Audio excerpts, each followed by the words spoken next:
Hello అండి. ఎక్కడికి వెళ్తున్నాను అనుకుంటున్నారా? నేను మా మేడం మా ఇంటి దగ్గర నుంచి అయితే బయలుదేరేసాము. నేను మేడం వెళ్తున్నాము. ఎక్కడికి అనుకుంటున్నారా? కువైట్‌లో అయితే చలికాలం అయితే స్టార్ట్ అయింది. ఈ చలికాలం స్టార్ట్ అయితే ప్రతి ఇంటి ముందు పూల మొక్కలతో కలకలలాడుతూ ఉంటుందండి. చలికాలం ఒక్కటే కదా చెట్లు బతికేది ఇక్కడ. మామూలుగా ఎండల కాలం అయితే ఒక్క చెట్టు బతకదనమాట. మొత్తం ఎండిపోతాయి. అంత ఎండ ఉంటుంది ఇక్కడ.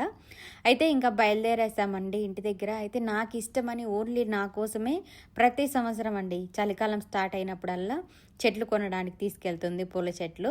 అయితే మా ఇంట్లో ప్లేస్ లేదండి. ఇంట్లో చెట్లు నాటడానికి కూడా ప్లేస్ లేదనమాట. కుండీలల్లో పెంచుకుంటాను నేను చెట్లు.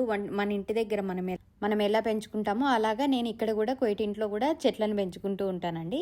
అయితే వెళ్ళాం కానీ నేను మేడం అసలు పూల చెట్లే లేవండి. అన్నీ ఇవి రేగి చెట్లు, కంప చెట్లు, ఇంకా వచ్చేసి ఖర్జూరం చెట్లు అవన్నీ ఉన్నాయన్నమాట. సరే నెక్స్ట్ టైం మళ్ళీ వద్దామని చెప్పేసి మళ్ళీ వెళ్ళిపోయాము. Thank you for watching. Please support. Bye.